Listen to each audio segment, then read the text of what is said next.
Ladies and gentlemen.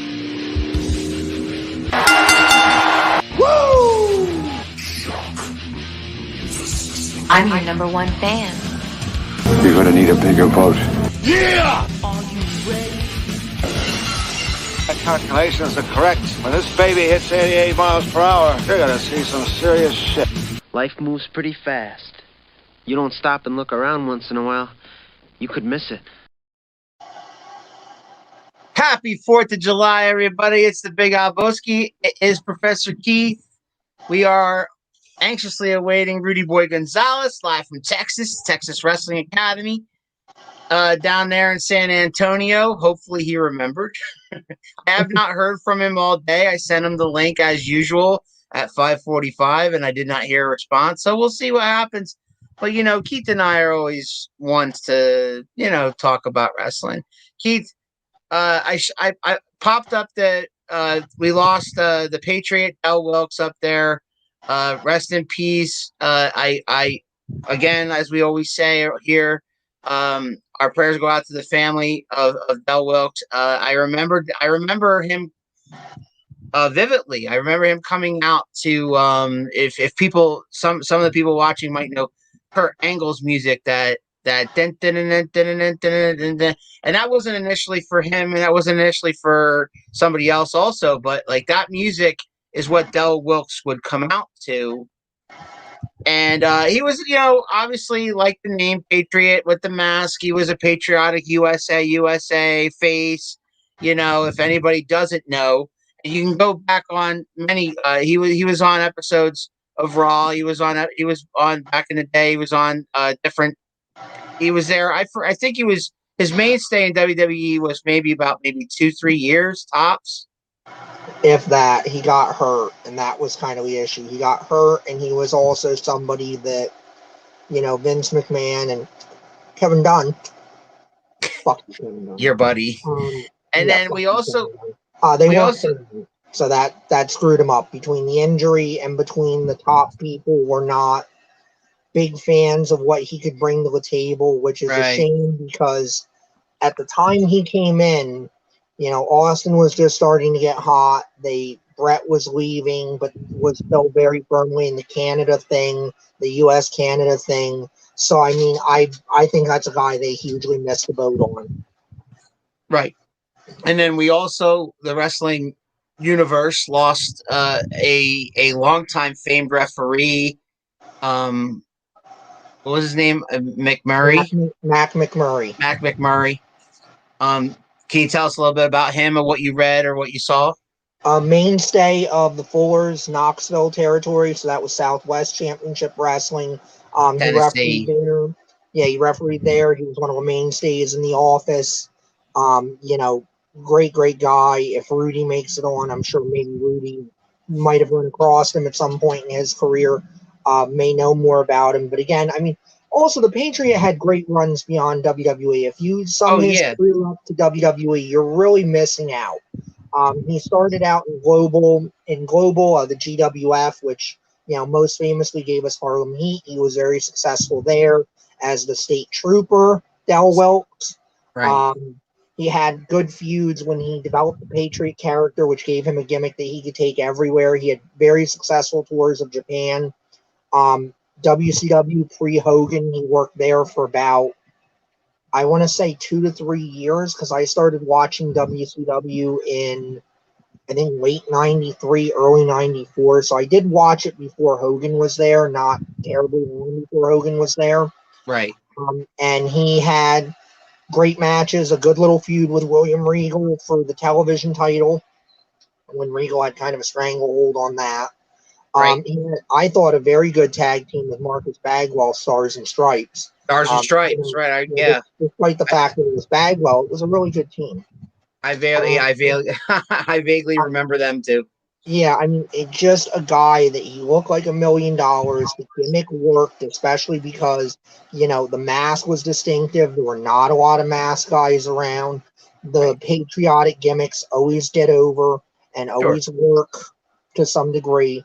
So I was, and I mean, 59 is too young.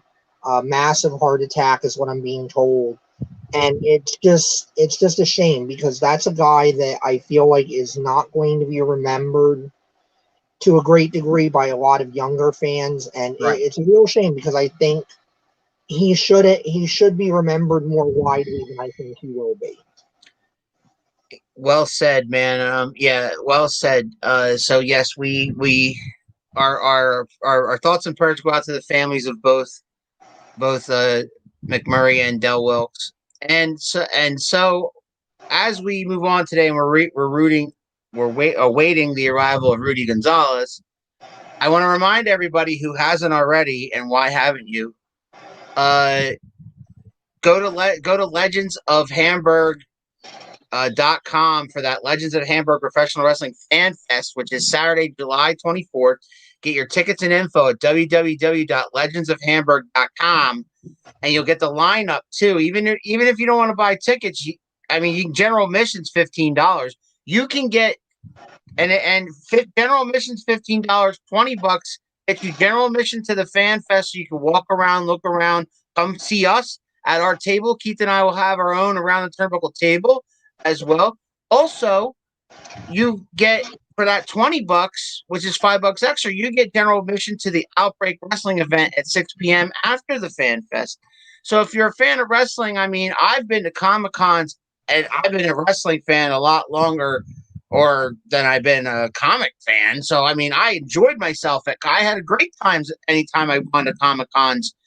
Going to Wrestling Fest to me is a dream come true. As a kid, I've been a wrestling fan for 40 years, and I never knew that something like this even existed, let alone that I'd be part of it. So I'm so excited for me and Keith, and we're going to have a great time no matter what happens.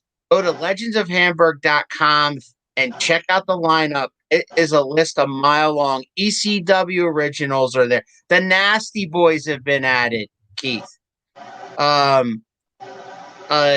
Jimmy the Mouth of the South Heart, Rockin' Robin, Cowboy Ace, Cowboy Bob Orton, Larry Zbyszko. It just keeps going and going and going. So Yeah, I mean, I like the concept of these kind of things. It's nice to give not just the fans but the wrestlers themselves a chance to go out there and be appreciated and have these interactions with people and all that stuff. I know the Charlotte Fan Fest that went on for years. I think it's not active now, but I know I always heard good stories about that from both the perspective of the audience and the wrestlers, is that they love to go out there because it was a lot of fans that grew up with them and they come in and they love hearing the stories, and they who doesn't love the idea that you went out and did something for your entire life and people enjoyed it and it meant something to them and they grew up with it and they still remember it and they just want to come out and they want to thank you. Oh man, yeah, I love the stories. And I'm sure a lot of the veterans love telling them. I'm sure the Mouth of the South would love to tell some stories, some road stories.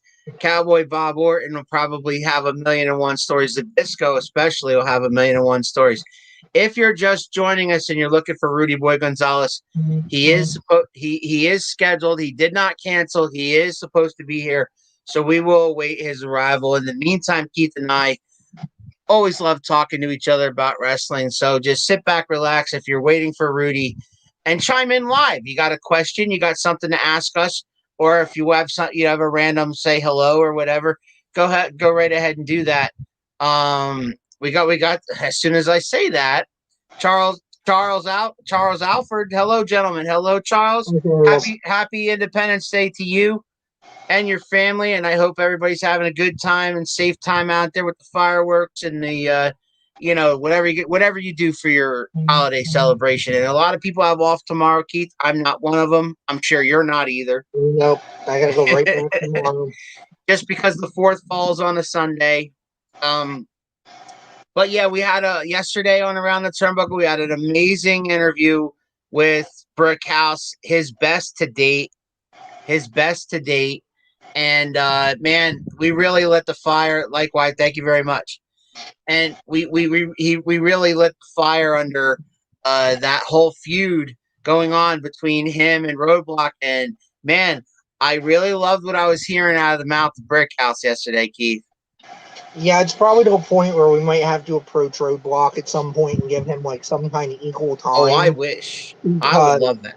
Because there were some pretty inflammatory statements made that I'm sure he has a different perspective on, and I think it would be a little unfair if we didn't at least offer him the chance to come out and speak on that. And now I do have some news that Brickhouse that we all forgot to mention yesterday as we were promoting the July 24th show. Now, we've been doing this for weeks now, promoting the Legends of Hamburg thing that we're going to be at. But at that same said July 24th Triple WA event in Quakertown on that same day, not only will you see Brickhouse and Roadblock, kind of see what's going to happen next there, but you will also have the opportunity to purchase tickets to the September 25th live show with Matt Cardona, formerly known as Zack Ryder in the WWE, taking on Merrick Miami at that show. So if you want tickets to that September 25th show featuring Zack Ryder, you'll be able to purchase them directly from Dino Santa himself right there at the Quakertown Q Mart. Go support your locals if you're in the Quakertown area, or if you're even like an hour or two away. I'm about an hour away. Keith's probably what, hour and a half, 2 hours? No, 45 minutes to an hour, depending. 45 minutes for you? Because I'm about 15 from Peaburg, and then it's about another 30, give or take. Oh, yeah, so you're like a straight shot down 78, right? I could do that, or there's like some back roads I use that are even quicker. Gotcha.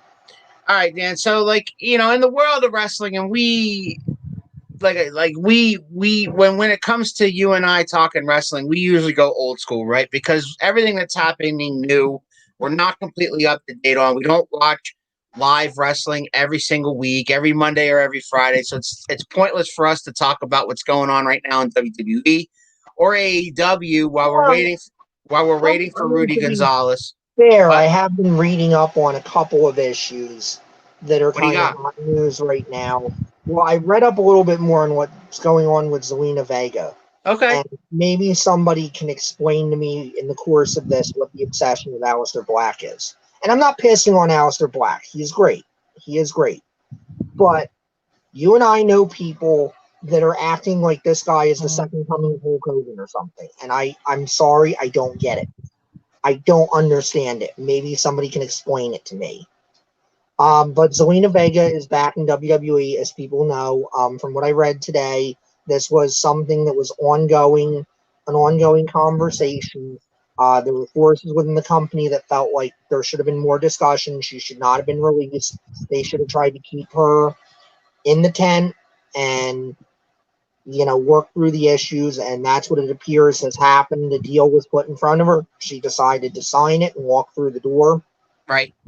And this does not look like a catch and kill. And to me, not that it's being said, but I think also, too, this is WWE covering their ass, because we know that when Zelina left, she started mentioning that U word, and she not only mentioned union, but she actually had conversations with SAG-AFTRA. SAG-AFTRA wanted to have conversations with her about getting involved in WWE, which Vince McMahon does not want.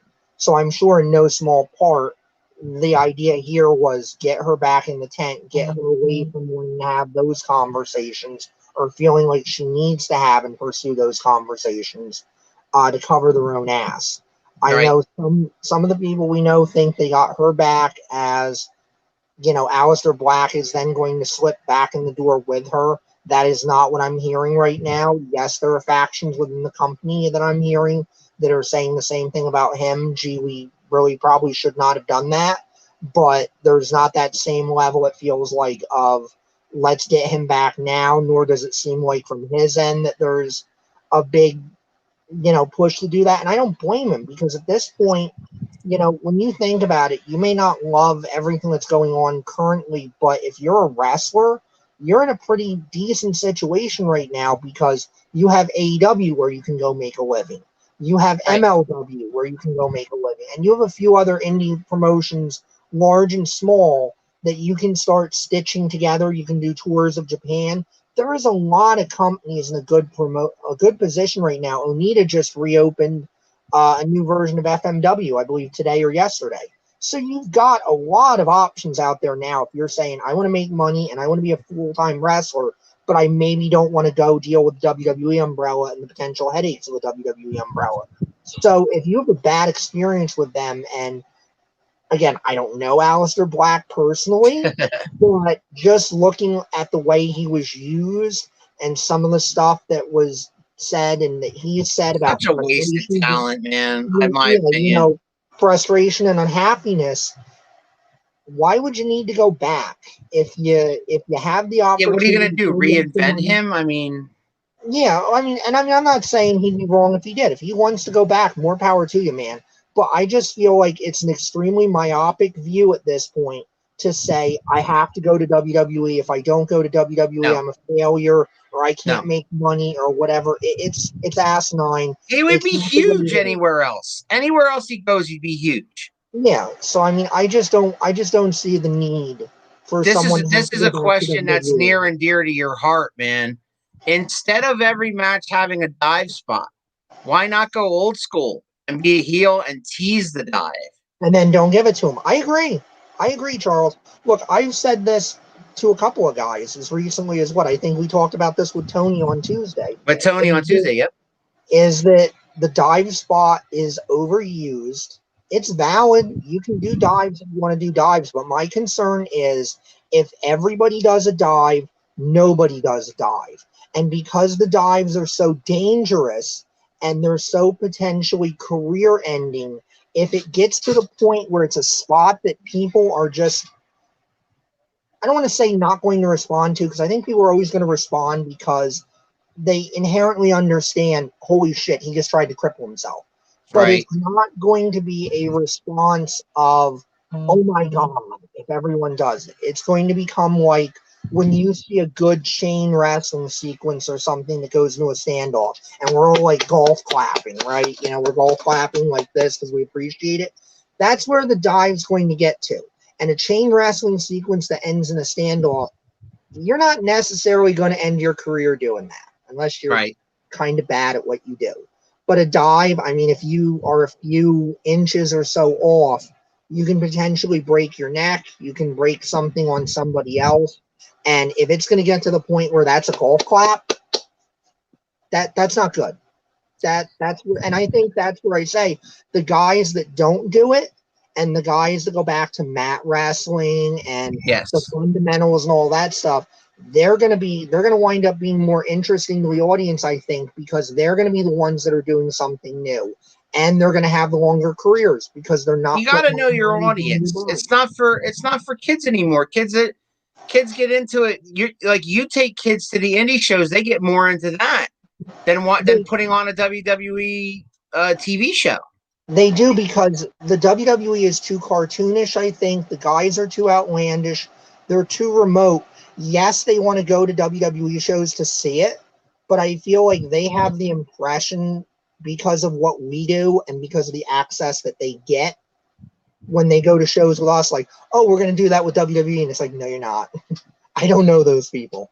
All right. And so a little update here. A little update on Rudy Gonzalez. I text him and he has not responded. And the fact that it's 4th of July, I'm not going to be upset if he doesn't show up. No, he probably, look, he's a busy guy. He did pick the 4th of July as a date, but from yesterday. But meanwhile, from yesterday's show, I kind of got the vibe that Brickhouse was not caring about the fans anymore. With that in mind, I thought I'd love to just pick that wonderful brain of yours and see if we can't strike up a conversation involving heel turns, which the most famous heel turns of all time in your mind that you can remember from any organization. It doesn't have to be WWE, but what are some of the ones that you remember that you're that people didn't see coming? Barry Windham. Barry Windham jumps to mind immediately.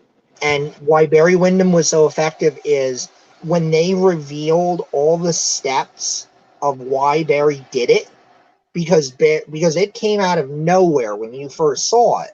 Yeah. But then J.J. Dillon next week, and they go, and here's what happened here. And they go down the line, and you realize this was months in the making.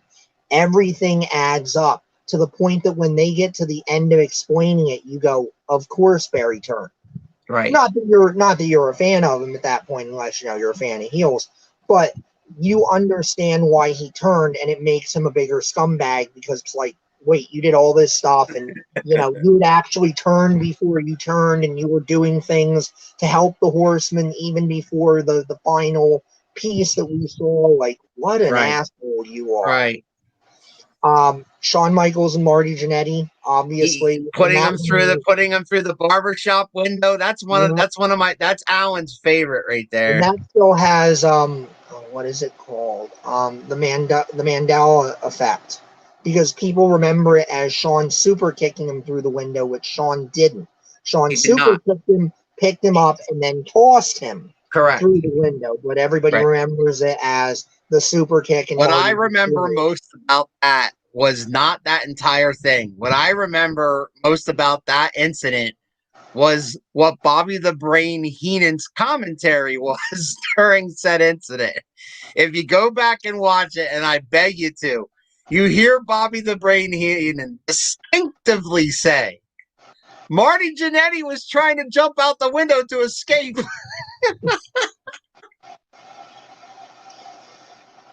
Oh, it was great. And then he goes, and then you hear Gorilla Monsoon go, are you kidding?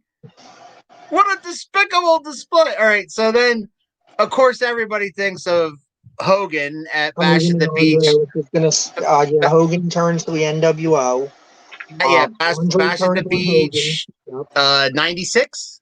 96, yep. Yeah, Bash at the Beach 96. He comes down to help the Macho Man. It seemed like that's what he was doing. Paul and Nash are there. Bobby Heenan got the prescient call on that, where they're like, okay, here comes Hulk Hogan. And Bobby Heenan goes, yeah, but whose side is he on? And Shivani's like, how can you even ask that? And 2 seconds later, Hogan's dropping the leg on Savage. Right, yeah, he kind of screwed that up a little bit, right? Well, no, I mean, Shivani should have made that call because Shivani was... but no, Dusty Rhodes... No. I mean, Bobby the Brain should not have said that. No, I think he should have, because that's consistent with Bobby. Bobby said for years that Hogan... whose side is he on? Yeah, Hogan's a piece of trash. Hogan's only out for himself. You all Dusty Rhodes was in that commentary, too, where he said, hey, what you talking about? Yeah. All right, so that one sticks out. The next one that really pops into my head, like, off the bat there, is the double turn at WrestleMania 13 with Bret Hart and Stone Cold Steve Austin. A historic double turn. Because Austin was definitely ready. He was there. Way over. Wasn't buying him as a heel anymore. They wanted to turn on that bandwagon, and for Bret, part of why it worked is because Bret was basically shooting. Bret didn't understand why the audience was rejecting the traditional superhero babyface, which is what he represented. And Vince talked him into it by saying, well, because Bret didn't really necessarily want to be heel, but he talked him into it. He says, well, no, you see, you're going to be heel in America, but in Canada, you're still a hero. So we're going to go with that. Right, because his issue, and that perfectly dovetailed to his issues, is that he did not understand why the American audience wanted to go down the road of the Attitude Era, wanted to go down the road of a guy like Steve Austin as their hero. Yeah, it did not click for him. It was... Now, speaking of Stone Cold Steve Austin, another one that pops into mind, I was in the building at Houston, Texas, WrestleMania 17. He turns heel, kind of aligns with Vince to beat The Rock for the title at the end of WrestleMania X7. Even though the fans didn't get there wasn't the reaction that they wanted. I was there. I was with my ex-wife, and we were there at Houston, Texas for WrestleMania X7 in the Astrodome, which is a dump, by the way. Okay. So, but we were there, and I think that the fans, they wanted to turn the fans on Austin. The problem was Austin's Austin. Okay. No matter what Austin does, the fans, plus it was in Texas. Well, they didn't. Let's be fair. They didn't want to. Jim Ross has written about this. This was Austin's idea. Austin thought he needed to turn. He was starting to get stale as a babyface, and he was kind of looking at it as like, let me turn before I wind up in the Hulk Hogan position. For The Rock. Right, where they're booing me, and we're not responding to it. So let's try to get out ahead of them and get it done before they realize they want it. And the problem was, and Austin and JR and Vince were not there. They did not agree with that. They did not think that was a good idea. But JR said he talked to Vince after Austin pitched it, and he said, Vince, I don't think this is a good idea. I think this is a mistake. And Vince looked at him and said, I agree, JR, but you know what? He's been right enough. He's been good enough. He's been Steve Austin. He has earned the right for us to go along with him and give it a try. If it's a mistake, he's earned the right to make that mistake. And boy, was it a mistake. Because I think it not just where it was and all of that. I think the fans didn't want it. The fans were not in a place where they wanted to boo Steve Austin. They didn't want to do it yet. And I don't know that the fans ever really got to a place where they wanted to boo him. Maybe if he had had a few more years on top, they might have kind of naturally turned on him, because everybody kind of naturally gets tired of certain acts on top. It seems like, at least in the media saturation that WWE is. You know, that's why I think it's kind of a tribute to a guy like Ricky Steamboat. That Ricky Steamboat was staying face his whole career. Well, at least his whole career once he made it. There was stuff early on, I'm told, where he was a heel, but it was back towards his rookie. Now, did you know? There's probably not even tape that exists of it anymore.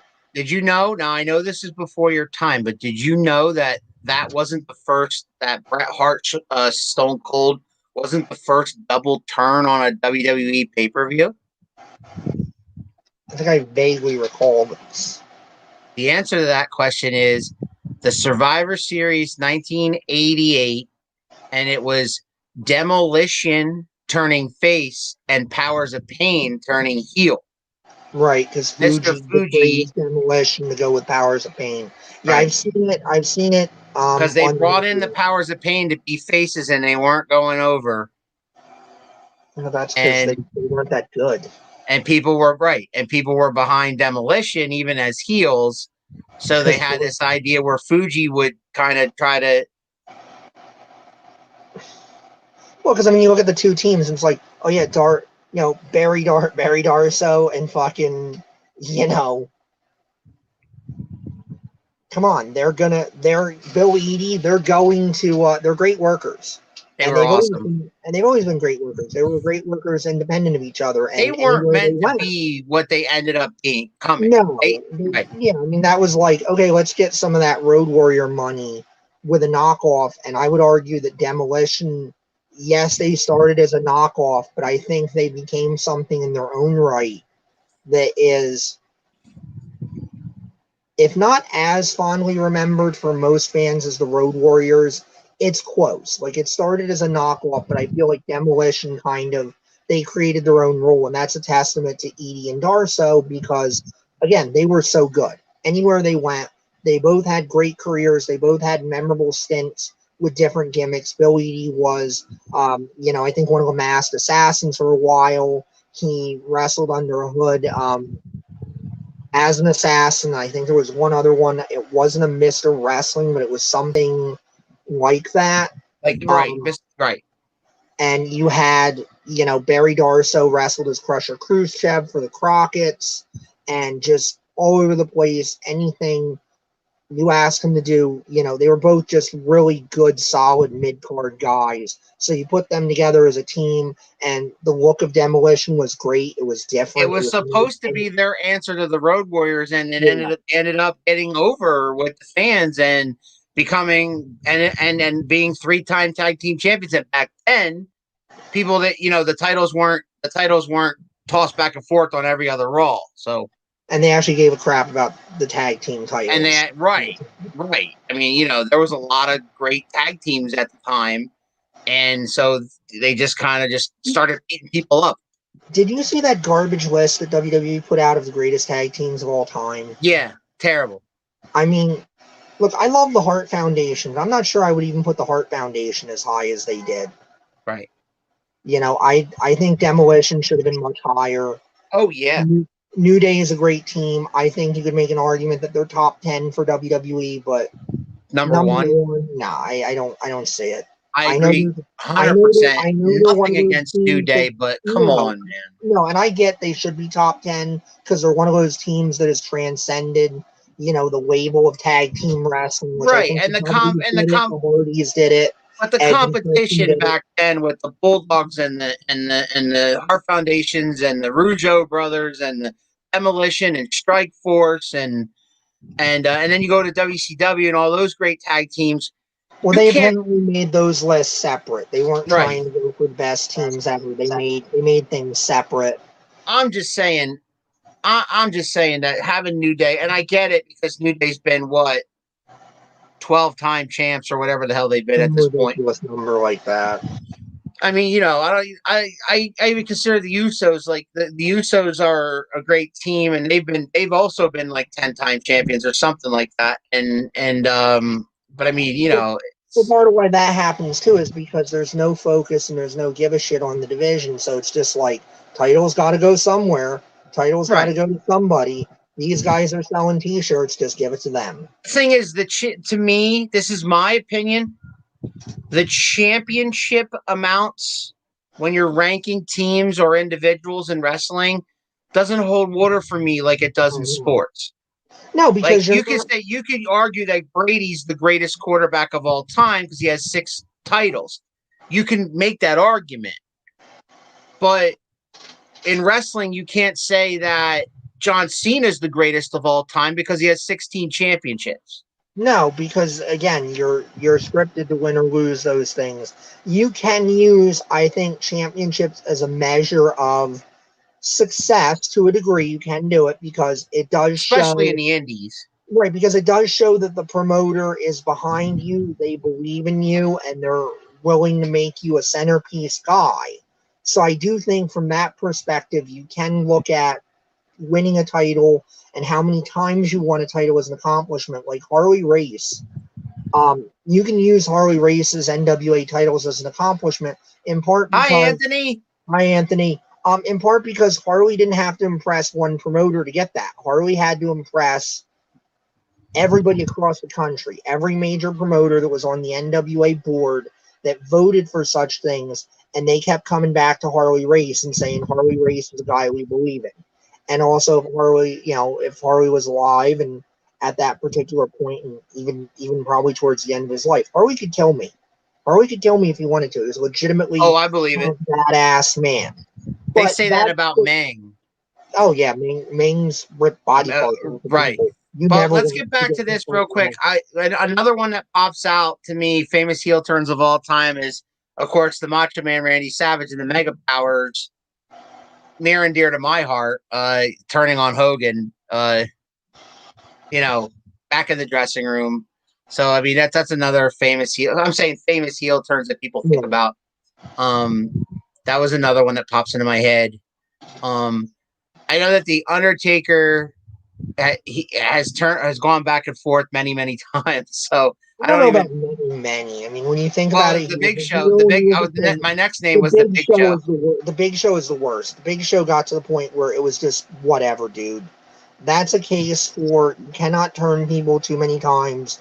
That's where a certain friend of ours that's always like that's his idea whenever somebody seems to be getting stale. Oh, just shout out the heel turn, Harry. Just turn them heel or turn them babyface. And the Big Show is a great example of like that is not. That's what we're asking, AJ. What's your answer, AJ? What was the most famous heel turn of all time? When I think of heel turns, the first one that pops into my head is unfortunately Hulk Hogan at Bash at the Beach '96. That's the first one that pops in there. For Keith, what was it? What was the first one that popped in? You said Barry Windham. Yeah, but I mean, if you're talking about the most famous of all time. There he is! Heel turn Harry pops in. Shout out to heel turn Harry. I mean, if you're talking about the most famous of all time, you have to talk about the one that everybody remembers, and that it's not slander, it's truth. It's either Hogan to the NWO because of all the money that was made there, There it is. or it's Hogan and Andre because that sets up WrestleMania There. Well, 3, okay. Yeah. and I you make the see. money. You've got all the money that was made and has been made since with WrestleMania 3. I kind I of think if forgot you're about that. looking at pure dollars and cents, it is probably the NWO Hogan in '96 because that puts the NWO together. That gives the NWO the credibility. And I mean, we'll never know how much money those shirts really made WCW because WCW's accounting was such a fucking mess.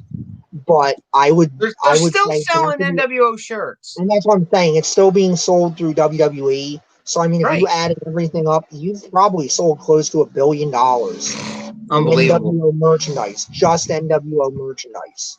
And then you go to all the pay-per-views, all the nitros, all of that. I mean, I think you really do have to say at the end of the day, Hogan turns to the NWO and creates the NWO is the most famous because it made the most money per Yeah. capita.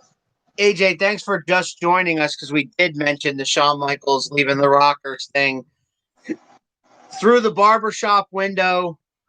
Absolutely. That was another one. We also mentioned your boy AJ's a big mark for the Hitman, so we mentioned the Hitman Bret Hart turning and Austin going face at WrestleMania 13. More recently, I guess you could say Roman, the way Roman was going and where Roman is now. Yeah. That's a more recent one, I guess, and fresh in people's minds. I don't even want to mention, like I mentioned Big Show earlier. I don't even want to mention how many times Randy Orton has turned either. Yeah, but Randy Orton at least has managed to keep his credibility with all of that, and you got to give Randy Orton credit because at one point they had fucking killed Randy Orton dead when they Do you took him think out of that Cena would Evolution. have been a good heel turn? I How don't many? know. People always wanted that because because the character was so dorky and Right. everything else was a face. I mean, if it could have been like badass Doctor of Thugonomics, Yeah. John Cena, I think it would have been good. But I don't know once you got John Cena to what John Cena was, and he was annoying everybody, and that was basically kind of the real John Cena on TV. I don't know if he wouldn't have maybe sat there and been like, oh, I want to be a chicken shit goofy heel and run away from everybody and make funny faces and slip on banana peels and all that stuff. Because that was one of the things about Kurt Angle. Kurt Angle liked doing all that stuff when he was a heel. And to me, I got annoyed by it because I thought that was a horrible waste of a premier athlete. And I actually like heel Kurt Angle under Paul Heyman's booking, which Angle hates. But I thought that was a much better. Cornette is reporting that any situation can be fixed with a heel turn. That's a lie. Yeah. Steiner turning on Rick. Yeah, it's famous, and I mean for what it led to in Scott's career, that was great. Matt turning on Jeff. I mean, that happened. That happened, but come on, that didn't go. It's not anywhere. one that you remember, like And those other ones that we remember. Other than TNA, when he did it there, it didn't go anywhere good. You know, some wrestling fans consider the Montreal Screwjob a heel turn by Vince. Yeah, I mean, and it is, but Vince thought he was going to be the babyface in that situation. Right. He really thought he was going to do that interview and everybody was going to feel bad Now, for the poor billionaire. Charles mentions Harlem Heat. Let me tell you what. The thing is, I loved Harlem Heat, the heel team. It's when they turned face that pissed me off. I think he might be talking about when Stevie turned on Booker. Oh, that. Okay, that's different. That's different. And then he joined the NWO. Yeah, and then there was, of course, the aftermath where they did it in like 2000. They did all that stuff that nobody watched because you would have had to sit through garbage Vince Russo booking. No, I Okay, don't think there's enough alcohol. Yeah, I don't think there's enough alcohol in the now, world. Charles, we interviewed Stevie Ray. If you haven't seen that, go on our 2M1L Media YouTube channel. And we had the privilege of interviewing Stevie Ray from Harlem Heat. It was awesome. Yeah, it was a lot of fun. Paul Bearer turning on the Undertaker. But that one, that devastated me when that happened. It was near and dear to your heart, there, Keith. Devastated. Leave it up to Harry to pull on your heartstrings. Yeah. Heel turn Harry in the house. Happy 4th of July, everybody. Yeah, and I mean, in the end, it made sense for both of them because it did freshen both of them up, and it definitely helped the Mankind character establish himself more and establish himself as more of a threat, even though he had done a great job doing that prior. That gave it a little extra something, and of course, that created the opening and the rationale to bring in Kane, which worked out well for everyone involved, I think. I got an honorable mention. It's not as famous as the ones we've been naming because we've been naming the ones that most wrestling fans remember. But I got an honorable mention when Edge first turned on Christian and started the Rated R Superstar singles run. I don't think they got back together off of that. They didn't get back. They did not. Christian turned on Edge first, and I don't think they got back together when he had turned heel, or am I not remembering it right? Because I thought Edge turned heel because on Kane or something. No, Edge had turned heel in part because of the shit with Matt Hardy, because the shit leaving Matt for him. Lita. And it was so much play on the internet, and it was Lita. And it was starting to bleed into everything. The WWE was like, all right, let's just turn into it and let's use it. Because I know they were kind of pseudo using it with Kane, and everybody was like, "You have Matt Hart." Because I think they fired Matt for something at that point, right? And then they were using Kane as a stand-in, and everybody was like, "Fuck it, just bring Matt Hardy back and do this." I got another honorable mention: Daniel Bryan joining the Wyatt family. No, because it didn't go anywhere. Yeah. It didn't go anywhere. Sting joins the NWO. No, yeah, but he joined the Wolfpack. He joined the Wolfpack. That was he joined the Wolfpack, AJ. Yeah. He just kind of went WCW to Wolfpack there. Yeah, it was. Yeah, that was the acceptable NWO, where it's like, yeah, we're not WCW, but they're good, so we don't care. That was I think that one was the moment where WCW probably should have really just figured out something to either fold up the tent, or they should have pulled the trigger on having an NWO only show, and then that was the way to do the NWO only show. Because then you had a good NWO that could fight a bad NWO, and you could make matches that way.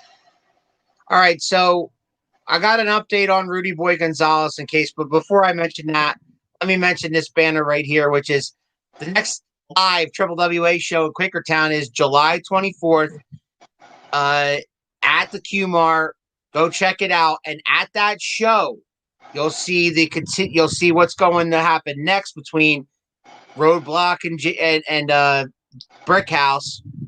You'll see JT Cage and Hack Guy. The original family will be there. You'll see Merrick Miami. You'll see the Triple WA champion, Tony Batista. And you'll be able to purchase tickets for the September 25th show, which Keith and I will be attending. To see the main event of which will be Eric Miami versus Matt Cardona, formerly known as Zack Ryder. So get your tickets through Triple WA on their Facebook page, and then you'll be able to get tickets for the September 25th show. At that show, support your locals. Get down to Quakertown.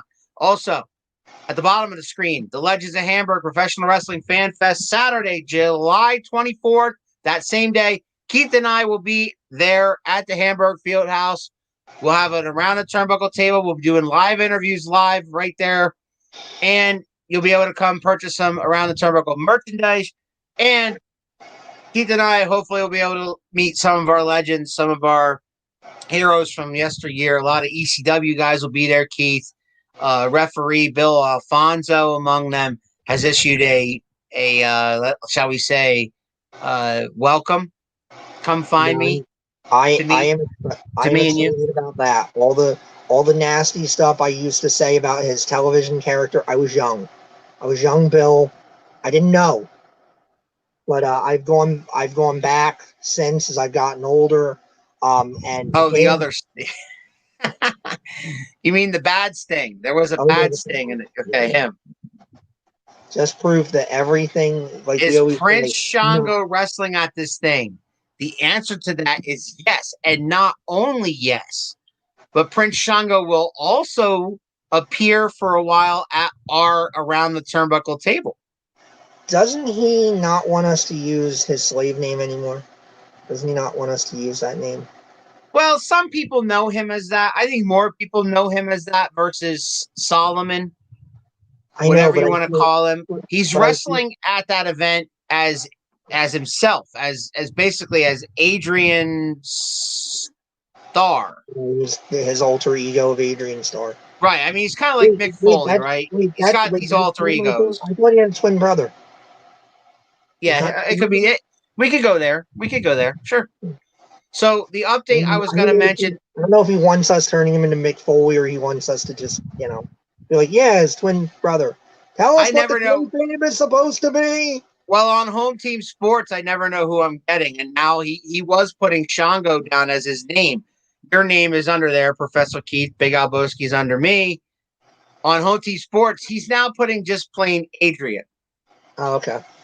So I just look at him and say, "Hey, Adrian." That makes sense. I mean, he's not in gimmick. He's being himself on that show. That's fine. I have an update on Rudy Boy Gonzalez. He apologizes wholeheartedly for not showing up. That is a no-no in the wrestling business, as he refers to it, and that he will make it up to us sometime soon. And he hopes that us and everybody watching has a healthy and happy 4th of July. Now, we'd same back to him. We love Rudy, obviously, here. Yeah, and Rudy, if you're watching this, no big deal, my brother. We just came on here on the 4th of July. I am live from my father-in-law's office, not my normal surroundings here. So I feel weird, Keith. It's kind of it's a weird environment, but I'm okay. And we just talk wrestling because that's what we do. And we got some announcements coming up. Let me pull my calendar up. And so we have a special edition Wednesday show right before Spinning with Spitter. Spinning with Spitter's on every Wednesday night at 8 o'clock. Right before that, Wednesday night at 6 o'clock, Keith and I will be sitting down with the United States Hardcore Champion from Triple WA, JT Cage, and his manager, the original Hat Guy. Lord save us. Lord help us all. But tune in for that one. That is Wednesday. Special day, special time. Wednesday, 6 o'clock. Keith and I will be talking to JT Cage and Hat Guy from Triple WA to talk about his title defense and what's next. That's true. That's true because that's true because they did say yesterday that they're moving on from Roadblock. So apparently Roadblock is out of rematches, and I'm gonna guess too that card that was given to Roadblock. Hi, Courtney. That card that was given to Roadblock. I guess he didn't pick up the phone. No, you don't know that. You don't know that. We don't. I plan to ask about that. We're going to ask about that. But I would say if they're, that done with him, either they've got some shenanigans up their sleeve, and I wouldn't put it past those two. And then right here, perhaps they're a little mad that they didn't receive a phone call. Right. And then right here, Keith, next Sunday at our normal time slot, 6 o'clock, we're going to have young Flash Carter, who is not even 20 years old, making it in this bit, like get you breaking into the business. We're getting him as green as what did Theo Ivory say that during his interview? He said green is summer grass. Green is spring grass, and Yeah. slap a baby's behind new. Yep. I love it. How are we doing? We are fine. How are you doing? We hope that the whole Dudley family is having a great, happy 4th of July. We apologize on behalf of Rudy Gonzalez, who was supposed to be with us, but Keith and I talked for 50 minutes and it's already gone. It's done. Yeah, you guys had fun, right? Doing I a hope little so. old school without a guest. I mean, we kept it entertaining, I think. We always did. I did anyway. I don't know about Alan, but I certainly was entertaining. That is absolutely true. I can't deny that at all. All right. This ain't part of an interruption. I'm not Blake Wilbon, and he's not Kornheiser, and I'm not going to get on his case for being wrong. That's because I'm not. We are good. Courtney, give a shout out, please, to Joe and the family and everybody. Happy 4th of July. Anthony Joseph. Hope Jalen. What was that? Hope Jalen Hurts doesn't blow any fingers off today. All right. So Anthony Joseph has to get that last rub in. Good for him. Good for you, AJ. That's great. That's awesome. How'd your Yankees do, by the way, versus the Mets? Just asking. All right. So, with that being said, Keith, with that being said, do you have any final thoughts? Thank you to the fans as always for tuning in. We can't do this without you guys. Thank you for everybody that comments. As always, we're very happy that you decided to spend some of your 4th of July with us. Do we want to? I just read something about Tony Khan and some answer he gave. I don't know if we want to get into that because that's crapping on AEW again.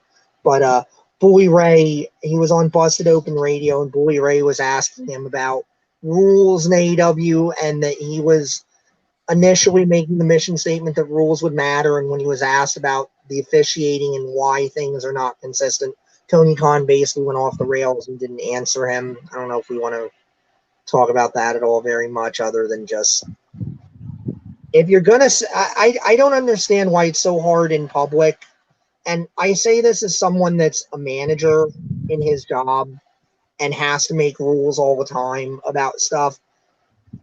How hard is it to be consistent? Yes, I understand there are exceptions to rules. I sometimes have to say this too. I work in retail, and if you've ever worked in retail, you know the rules are the rules 99% of the time. And then there's that 1% of the time where either because somebody higher than you tells you have to chuck them, or, a situation comes up where you just can't do everything exactly by the book. But in this case, you're the owner of the company, dude. No one is telling you how to do this. Like, I don't get it, and it hurts, and this is the thing, I don't want to shit on people every week. I don't like talking about what's wrong with AEW or WWE or Impact or ROH or anybody. You should save that for your boy Jim Cornette, because that's what he does. And he makes a lot of money off of it. I know. And that's what I've said on here. Like, if somebody wants to give me money and says, here's a check, swear and get mad at stupid things in wrestling, I will take your money. I will absolutely not tell you not to send that check. I will take that check. I will take it. I will admit to that. I am a whore that way. I will take it. But, pretty sure the professor just called himself a whore, ladies and gentlemen. I did a little bit. But I mean, I just would like this to be good. And I don't understand why it's so hard to make things good. Because I see smaller companies like Triple WA, like CCW, other companies and wrestlers we talk to and whatnot. It's not a hard formula. You have a bad guy, you have a good guy, find a way for them to get in a fight that makes sense. Yeah. And there's rules. And if there's not going to be rules, then you make the match so that there's not going to be rules. But you don't say, oh, we have rules here, and then they get out there and you go, rules? What rules? It's just there are no rules. Shoddy. And that's right. If there's going to be no rules, then say that. We're going to get out of here. Keith and I will see you guys Wednesday. I can't say that enough. This coming Wednesday, July 7th at 6 p.m., JT Cage and the Hat Guy. Want to talk to him? You want to razz them? You want to ask them questions? You want to get on their case? We'll see you guys on Wednesday. Meantime, rubbernecking in a car accident. It'll be great. Meantime, happy 4th of July, everybody, and we'll see you then. Ladies and gentlemen.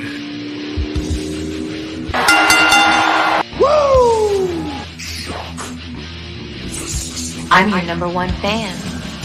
You're gonna need a bigger boat. Yeah! My calculations are correct. When this baby hits 88 miles per hour, you're gonna see some serious shit.